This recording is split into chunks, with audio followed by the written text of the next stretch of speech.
hizo cosas, vio cosas, perdió personas cerca de él que le provocaron traumas que jamás pudo olvidar. Y aunque venía de una familia con principios, y aunque era un hombre que creía en la familia, estos traumas eran tan fuertes que solamente podía aligerarlos con el amargo sabor del ron. Por eso este hombre bebía. ¿Quién aquí se siente capaz de culpar quizás a Estefanía por sus problemas con las operaciones, o a María por sus problemas con la prostitución, o a Sebastián por sus problemas con la delincuencia, o a Roberto por sus problemas, con sus problemas con el alcohol? Estas personas eran víctimas, todas son víctimas de nuestro sistema. Santo eres, Señor.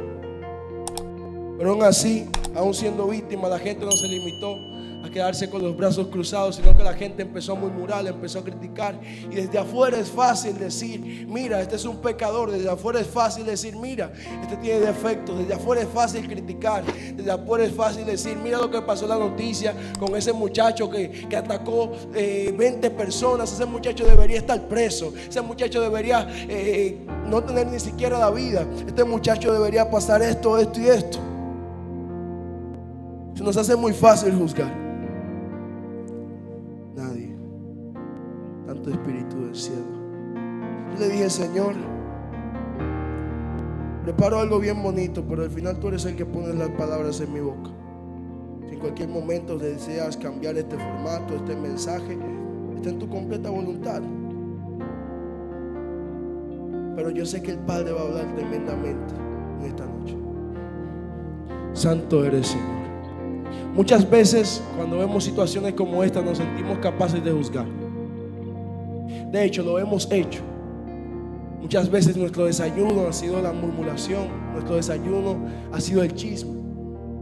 Nuestro desayuno ha sido acusar a los demás, cuando realmente ninguno estamos en legalidad de acusar. Según la palabra, solo hay dos vertientes para emitir un juicio establecida en la Biblia. Primera, podemos emitir un juicio según la ley, y podemos también juzgar según la gracia. ¿Qué pasa según la ley? Según la ley, para tú juzgar a alguien, tú primero tienes que estar limpio de esa situación en la que la persona se encuentra. Por eso Jesús, cuando se encontró con esta mujer en adulterio, y estas personas que estaban dispuestas a matarlas y decían: según la ley de Moisés, esta mujer tiene que ser apedreada, según lo que ella hizo, tiene que morir. Él le dice: ok, si ustedes están limpios, pues tiren la primera piedra. Santo Señor. Y muchas veces nosotros como iglesia hemos sido estos. Yo vine a hablarle a los amigos y a decirle que nadie te puede juzgar. Vine a hablarle a los que han sido quizás golpeados por fuertes palabras, que han venido con acusaciones, que han venido con juicios. Quizás está bien por cosas que hicimos, pero aún así nadie es digno de decirte a ti que tú eres un inservible. Nadie es digno de decirte a ti que tú no vales nada. Nadie es digno, nadie tiene la potestad de decirte a ti que tú no puedes, y tampoco decirte que tú mereces la muerte. Ni siquiera nosotros mismos somos capaces de decir que nosotros no valemos nada, porque según la ley ninguno tenemos la potestad, pues todos somos pecadores. Hemos sido víctimas de situación tras situación que nos han hecho fracasar. Quizás no nos encontramos en la situación de María, quizás nos encontramos en la situación de Roberto. Quizás nuestros problemas son más suaves, son más entendibles, pero como quiera hemos sido y somos pecadores. Todos necesitamos ayuda, todos necesitamos de una mano que nos abrace y nos diga: avanza, ve adelante, estoy contigo. Todos necesitamos de alguien que nos levante. Pero muchas veces hemos entendido que el evangelio es criticar y decir: tú eres un pecador y tú eres un santo. Nos hemos creído en la potestad de juzgar. Nos hemos sentido en la santidad de determinar que tú sí puedes y yo no. Pero según la ley no podemos. Si según la ley no podemos, entonces nos queda una, que es la gracia. Pero cuando buscamos la gracia, nos damos cuenta que la gracia apela a la misericordia. Santo Señor. Entonces te repito, amigo, nadie puede juzgarte, y el único que puede juzgarte decide amarte. Pero entonces, ¿cuál es nuestra posición como iglesia? Si no podemos juzgar al pecador, ¿qué es lo que debemos de hacer? Te voy a decir algo. Posiblemente hay una persona que cuando tú emitas un juicio sobre esa vida, él diga: es cierto lo que tú me estás diciendo, reconozco mis pecados y cambio. Pero posiblemente esa persona simplemente necesite un poco de amor. Posiblemente aún con el amor esa persona no cambie y necesite comprensión. Posiblemente la comprensión no sea suficiente y también necesite paciencia. Posiblemente todas las herramientas que tengamos como hombres no funcionan, pero hay una que siempre funciona, que se llama Jesús. Es la llave que puede abrir todas las puertas. Él es la llave que puede sanar toda enfermedad, la cura. Entonces, si nosotros supiéramos el valor que tenemos como iglesia y fuéramos iglesia, nos damos cuenta de que hay más que podemos hacer que simplemente señalar. Podemos mostrarle el camino a la gente para llegar al Padre, que es nuestra verdadera asignación como iglesia.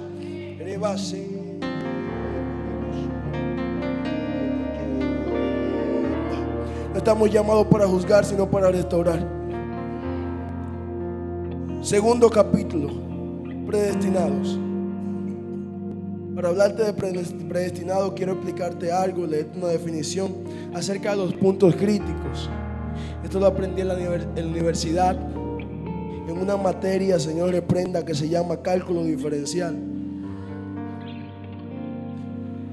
Señor, tenga misericordia de los que están pasando por ahí. Le voy a leer la definición y usted va a entender más o menos por qué no me gusta tanto esa materia. Los puntos críticos son aquellos puntos donde se puede presentar un máximo relativo y un mínimo relativo. ¿Quién entendió? Perfecto. Un máximo relativo, déjeme explicarle. ¿Quién conoce el plano cartesiano? Perfecto. Es un asunto de dos líneas, una vacía y otra vacía, donde se pueden graficar distintas cosas, posiciones en el universo, lo que sea, muchísimas cosas. ¿Qué pasa? En el plano cartesiano no todos son cuadrados y cubos, sino que hay veces que se forman ondas. Hay asuntos que van así subiendo y asuntos que van así bajando. Los asuntos que van así subiendo se llaman los máximos relativos, y los asuntos que van bajando y luego suben se llaman máximo negativo. Una locura. Los puntos críticos son aquellos espacios o puntos, valga la redundancia, donde marca un cambio. En español, son aquellas posiciones donde la recta marca un cambio determinante. Es decir, venía full para arriba y de repente va full para abajo. Puntos críticos son aquellos puntos donde se marca un cambio determinante completo. Es un cambio radical, no un cambio a medias, sino que algo pasa de ser una cosa a ser otra. Eso se conoce como un punto crítico. Yo, para hablarte del punto crítico, te quiero hablar de la historia de Abraham. Abraham, después de Jesús, yo diría que es el hombre con más valor en la Biblia. Se escucha raro, pero usted me va a entender ahora. Después de Jesús es el hombre más importante que menciona la Biblia. ¿Por qué? La Biblia está llena de grandes profetas. Tenemos a Elías, tenemos a Moisés, aquel encargado de llevar al pueblo hacia la tierra prometida. Tenemos a José, tenemos muchos hombres grandes. Pero Abraham es el padre de todos estos hombres. Abraham fue aquel que recibió la promesa y por el cual todas las naciones fueron benditas. Espíritu Santo. Hay algo curioso que sucede con la vida de Abraham. Espíritu Santo, gracias. Espíritu Santo, gracias. Santo eres, Señor. Esto es un asunto de guerra. No se imagina. Abraham, el hombre con más peso que la Biblia menciona. Un dato curioso que yo leyendo, Abraham, el padre lo llamó a hacer el mismo sacrificio que el padre hizo. Abraham fue llamado para una asignación gigante.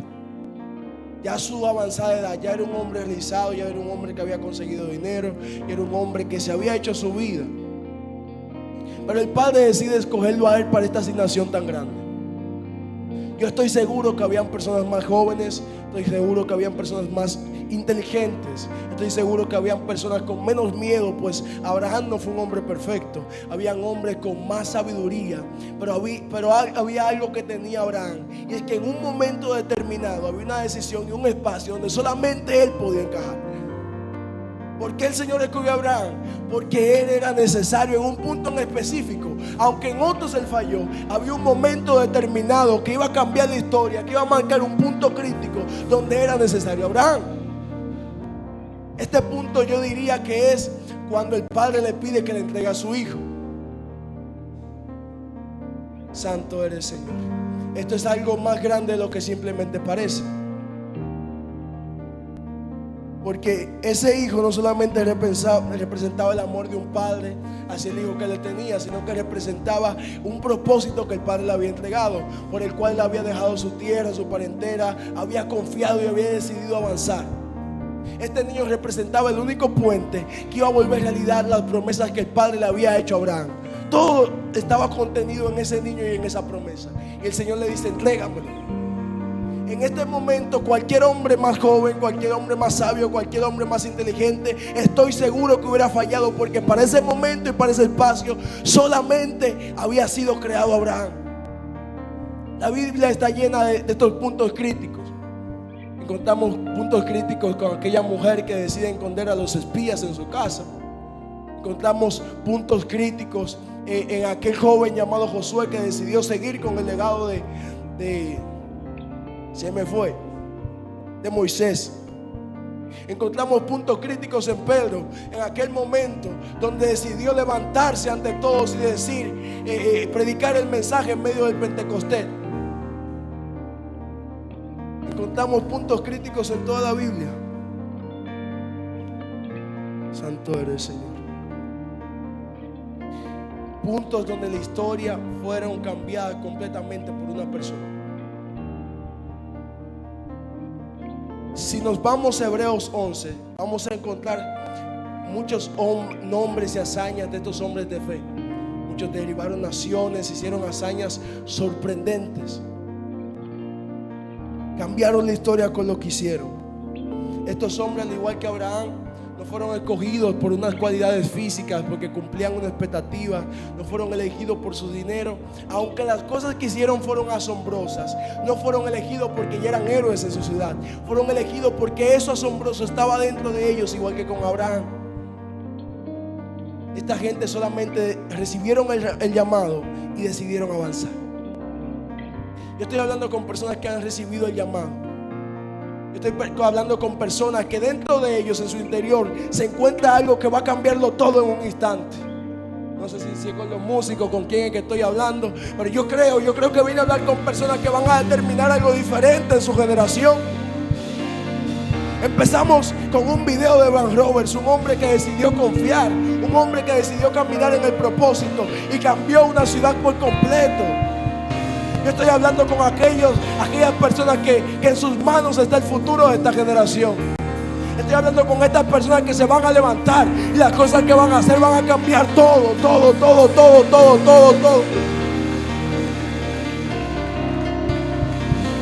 Lo que va a cambiar esta generación se encuentra contenido en ti, se encuentra aquí adentro. Entonces, ¿cómo sacamos eso? Y ahora entramos a la pureza. Capítulo 3, pureza. Para hablar de pureza, primero quiero hablar de predestinación. Destinar anticipadamente algo para un fin.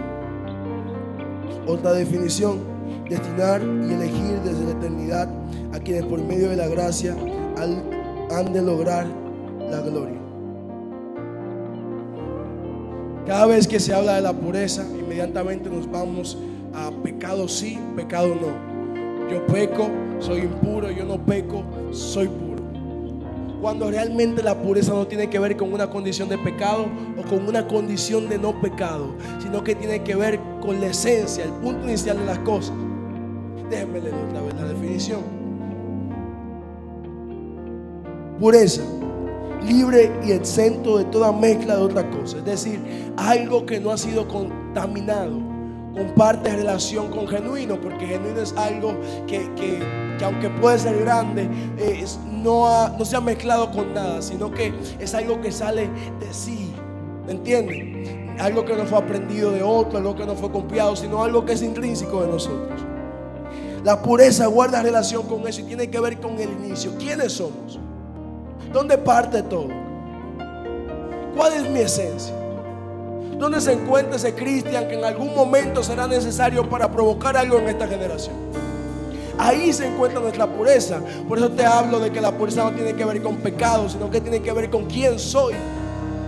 Y si estoy viviendo en pureza o si no estoy viviendo en pureza, depende de si estoy viviendo según el propósito, según lo que fui creado, según para lo que fui creado, o si no lo estoy haciendo. Ahí ya sí se involucra el pecado, porque para yo vivir según lo que el Padre predestinó en mi vida, hay decisiones que tengo que tomar, hay acciones que debo de hacer, hay personas que están en mi vida que debo de alejar, y hay personas que no están en mi vida que debo de acercar.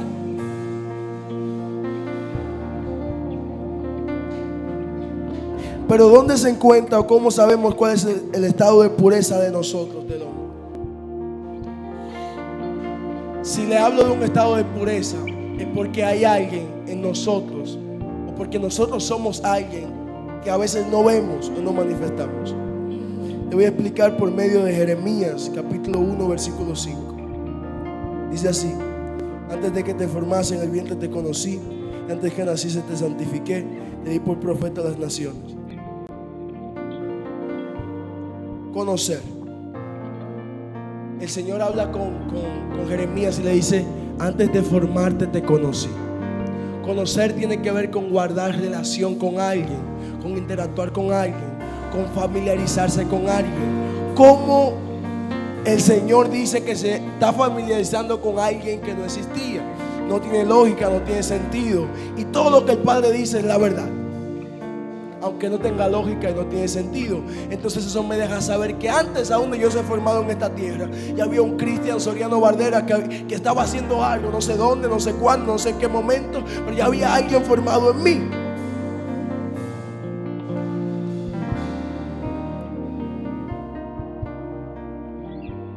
¿Quién es ese yo y cómo tengo acceso? ¿Dónde se encuentra? ¿Cómo fue formado? ¿Dónde está? Eso solamente nos lo puede responder el Espíritu Santo. Él es quien conoce quiénes somos, Él es quien conoce para qué fuimos formados. Él es el encargado de guiarnos a toda verdad y cómo y para qué fuimos formados. Él sabe cómo nosotros somos. Cuando uno llega a este mundo, hay actitudes que uno empieza a tomar, hay condiciones que uno empieza a vivir, hay un estilo de vida que uno empieza a abrazar que posiblemente no tiene nada que ver con quienes somos, y a algunos le llegan algún momento determinado algo llamado crisis de identidad, en un momento donde no se sienten completos, en un momento donde sienten que no encajan con nada, en un momento donde inventan todo y aún así se sienten vacíos, donde consiguen las cosas que se proponen y aún así sienten que les faltan cosas. Eso se llama un llamado de nosotros hacia nosotros mismos. Nos damos cuenta que nos están faltando cosas y no sabemos a veces qué cosas esas son. Lo que pasa es que nosotros antes de venir aquí ya teníamos una forma bien establecida, y cuando hacemos cosas o vivimos lejos de esa forma establecida, nos sentimos vacíos y que nos falta algo. Hay algo importante, y es que esa forma que aunque no conocemos, no está en nosotros, es la más importante. Aunque no estamos viviendo bajo esa forma, aunque no hemos alimentado esa forma en nuestra vida completa, esa forma es la más importante en nuestra vida y la que va a determinar que lo que el Padre quiere para mí se cumpla. Santo eres, Señor. Necesitamos vivir conforme a ese diseño, porque ese diseño es el que va a provocar el cambio. Necesitamos vivir conforme a ese diseño, porque ese diseño es el que abre las puertas del cielo. Necesitamos vivir conforme a ese diseño, porque ese diseño es el que va a llevar el pueblo a la tierra prometida. Necesitamos vivir conforme a ese diseño, porque ese diseño es aquel que tiene sueños y que lo ve cumplirse. Necesitamos vivir conforme a ese diseño, porque ese diseño es que se enfrenta a gigantes, que se enfrenta a ejércitos y tiene victoria.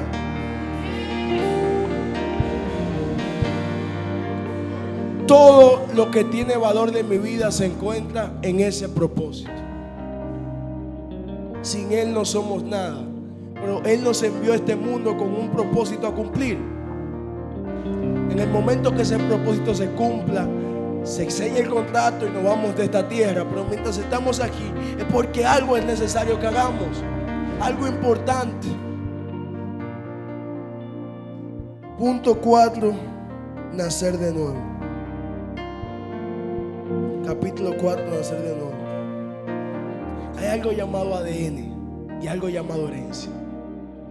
Robert, si tú naces aquí, tus padres se van a Suiza, allí encuentran petróleo y se hacen millonarios, y tus padres mueren, a ti es un país primer mundista, fuera aquí pasa otra cosa, pero ellos se toman sus impuestos, lo que le corresponde a ellos, y van y te buscan y te dan lo que te corresponde a ti por ser su hijo.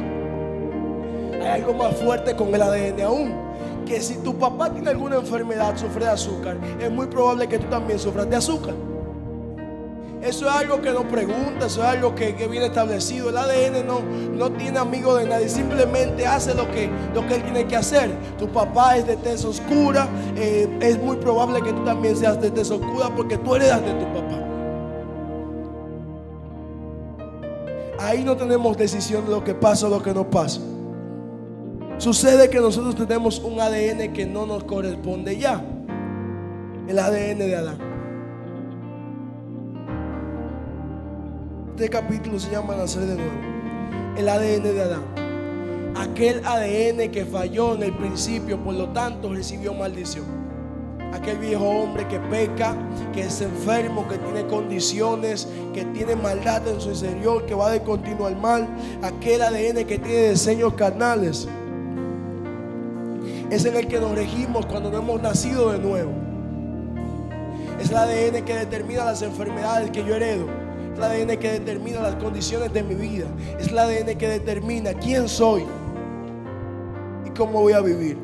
El mundo se encuentra atado bajo ese ADN y no tiene escapatoria alguna más que Cristo. Si no podemos librarnos de una enfermedad de nuestro padre porque tenemos ese ADN, tampoco podemos librarnos de las condiciones malditas de esta tierra porque tenemos el ADN de esta tierra. Por eso Jesús murió y fue crucificado, para que tú nazcas de nuevo y nazcas con un nuevo ADN. Y ya tú no heredes de la condición maldita, sino que heredes de la condición bendita del Señor.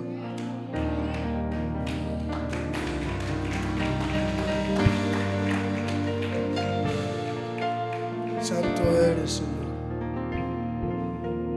Santo eres, Señor. Santo eres, santo eres. Yo vine aquí a decirte que necesitamos vivir en pureza, porque la pureza significa y conlleva vivir en el propósito. Porque vivir en el propósito significa y conlleva que este mundo vaya a cambiar, porque es el propósito del Padre. Significa y conlleva que las cosas que yo hago no serán cosas de un ser humano cualquiera, que las cosas que regirán mi vida no serán cosas de un ser humano cualquiera, que las cosas que yo predique y que yo diga no serán cosas cualquiera, sino que la gente serán edificadas como fueron edificadas cuando Pedro caminaba junto a Juan y había un hombre en el piso necesitando una sanidad y recibió ese milagro.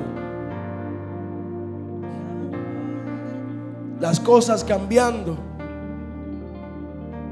como aquella mujer del flujo de sangre que se aferró al manto y recibió su sanidad. Las cosas cambiando, como aquel hombre que ya tenía cuatro días muertos y nadie creía que podía resucitar.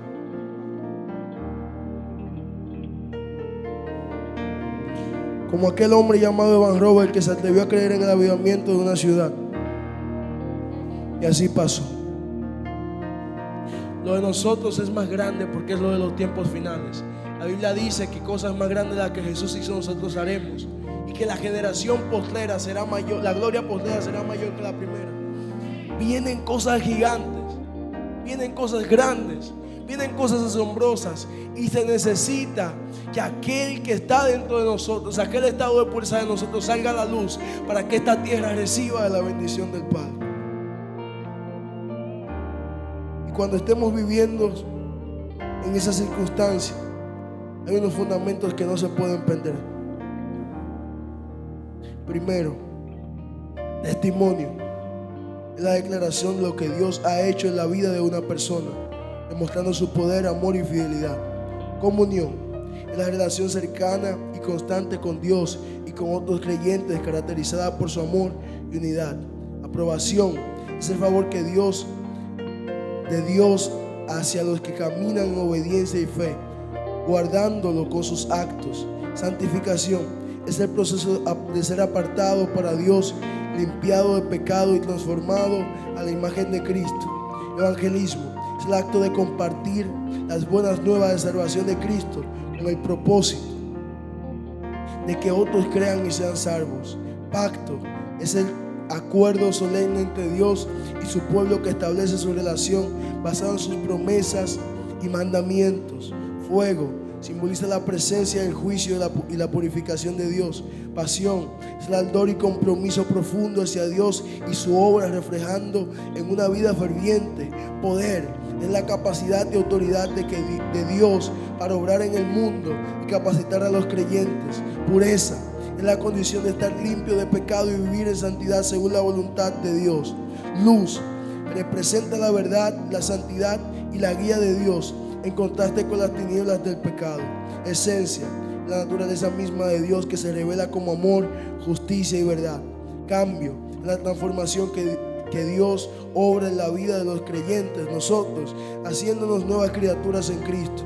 Manifestación, la revelación visible o tangible de la presencia y poder del Señor. Pero hay algo que jamás se puede perder, que es el amor. Y con esto casi concluimos. Dice Corintios 13, del 1 al 4: si no tengo amor, de nada me sirve hablar todos los idiomas del mundo y hasta el idioma de los ángeles. No tengo amor, soy como un pedazo de metal ruidoso, soy como una campana desafinada. Si no tengo amor, yo estoy leyendo la versión nueva, traducción lenguaje actual. Soy como una campana desafinada. Si no tengo amor, de nada me sirve hablar de parte de Dios y conocer sus planes y secretos. De nada me sirve que mi confianza en Dios me haga mover montañas. Si no tengo amor, de nada me sirve darles a los pobres todo lo que tengo. De nada me sirve dedicarme en cuerpo y alma a ayudar a los demás. El que ama tiene paciencia en todo y siempre es amable. Y el que ama no es envidioso ni se cree más que nadie, no es orgulloso. Este capítulo termina diciendo: ahora permanecen la fe, la esperanza y el amor, estos tres, pero el mayor de ellos es el amor. Vine simplemente a decirte que tú también eres parte de lo que el Señor quiere hacer. No importa tu condición de pecado, porque nadie te juzga. No importa tu condición de lo que sea, no importa que tan duro te haya dado la vida, no importa las cosas que hayas tenido que hacer o las cosas que hayas tenido que ver, no importa aún la crianza que te hayan dado tus padres y que te sientas que ya estás roto, que eres vacío, que los huecos que tienes en tu vida no te dejan tener valor, que no te dejarán ser una gran persona. Estas personas que la Biblia habla posiblemente eran menos que ustedes y habían sufrido y vivido cosas peores, y aún así el Padre hizo cosas maravillosas a través de ellos. Tú y yo somos aquella generación que el Padre ha escogido. Hubiera podido escogerlo de hace 1000 años, hace 2000 años, pero te eligió a ti y te escogió a ti para los últimos tiempos. Tiempo donde veremos un avivamiento como nunca se ha visto. Tiempo donde recibiremos una revelación como nunca se ha revelado. Tiempo donde veremos que el mensaje quebrantará cadenas. Tiempo donde veremos que el Padre transformará vidas.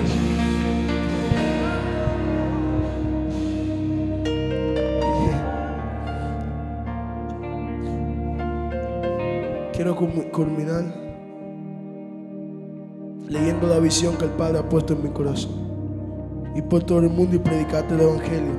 Esto es más que una orden divina, es el motivo de nuestra existencia.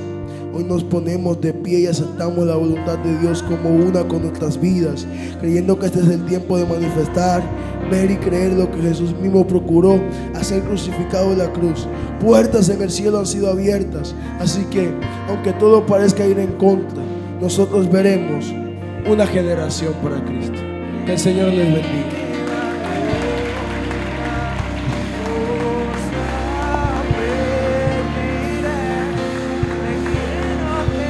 Aleluya.